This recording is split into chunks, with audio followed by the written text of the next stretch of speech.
ಇವತ್ತು ಜನಸಾಮಾನ್ಯರ 76ನೇ ಗಣರಾಜ್ಯೋತ್ಸವ. ಈ ಹಿನ್ನೆಲೆಯಲ್ಲಿ ಸಕಲ ಸಿದ್ಧತೆಗಳನ್ನು ಮಾಡಿಕೊಳ್ಳಲಾಗಿದೆ. ಸುವರ್ಣ ಭಾರತ ಪರಂಪರೆಯ ಅಭಿವೃದ್ಧಿ ಧ್ಯೇಯದೊಂದಿಗೆ ಈ ದಿನಾಚರಣೆಯನ್ನು ಮಾಡಲಾಗ್ತಾ ಇದೆ. ಇಂಡೋನೇಷ್ಯಾ ಅಧ್ಯಕ್ಷ ಸುಬಿಯಾಂಟೋ ಮುಖ್ಯ ಅತಿಥಿ ಆಗಿದ್ದಾರೆ. 10,000 ಜನಸಾಮಾನ್ಯ ಅತಿಥಿಗಳು ಇದರಲ್ಲಿ ಭಾಗಿಯಾಗ್ತಾ ಇದ್ದಾರೆ. 31 ಸ್ತಬ್ಧ ಚಿತ್ರಗಳ ಪ್ರದರ್ಶನ ಆಗ್ತಾ ಇದೆ. ಮೈ ನೆವರೇಳಿಸಲಿದೆ ಸೇನಾ ಕವಾಯತು, ವೈಮಾನಿಕ ಪ್ರದರ್ಶನ. 942 ಪೊಲೀಸರಿಗೆ ಶೌರ್ಯ ಮತ್ತು ಸೇವಾ ಪದಕವನ್ನು ಕೂಡ ಇವತ್ತು ವಿತರಿಸಲಾಗುತ್ತೆ. ಗಣರಾಜ್ಯೋತ್ಸವದ ಅಂಗವಾಗಿ ಸುಮಾರು 942 ಪೊಲೀಸರಿಗೆ ಪದಕ ಘೋಷಣೆ ಆಗಿದೆ. ಈ ಪೈಕಿ 95 ಶೌರ್ಯ ಪದಕ, 101 ವಿಶಿಷ್ಟ ಸೇವೆ ಸಲ್ಲಿಸಿದವರಿಗೆ ರಾಷ್ಟ್ರಪತಿ ಪದಕ, 746 ಸಾರ್ಥಕ ಸೇವೆ ಸಲ್ಲಿಸಿದವರಿಗೆ ಪ್ರತಿಭಾವಂತ ಪದಕ ಘೋಷಿಸಲಾಗಿದೆ.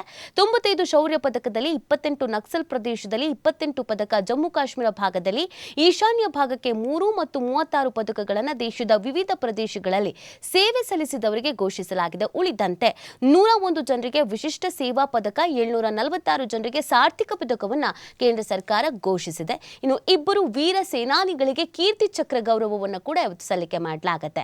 ಗಣರಾಜ್ಯೋತ್ಸವದ ನಿಮಿತ್ತ ರಾಷ್ಟ್ರಪತಿ ದ್ರೌಪದಿ ಮುರ್ಮು ಅವರು ವಿವಿಧ ಶೌರ್ಯ ಪ್ರಶಸ್ತಿಗಳನ್ನು ಪ್ರಕಟಿಸಿದ್ದಾರೆ.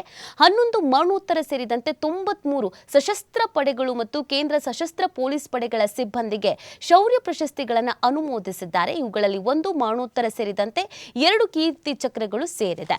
ಸೊ ಇವತ್ತು ಎಲ್ಲರೂ ಕುತೂಹಲ ಇದ್ದೇ ಇರುತ್ತೆ, ಪೆರೇಡ್ ಹೇಗೆ ನಡೆಯುತ್ತೆ ಏನು ಅಂತ ಅಂದ್ಬಿಟ್ಟು ಅದಕ್ಕೆ ಅಂತ ಸಕಲ ಸಿದ್ಧತೆಗಳು ವ್ಯವಸ್ಥೆಗಳು ಆಗಿತ್ತು.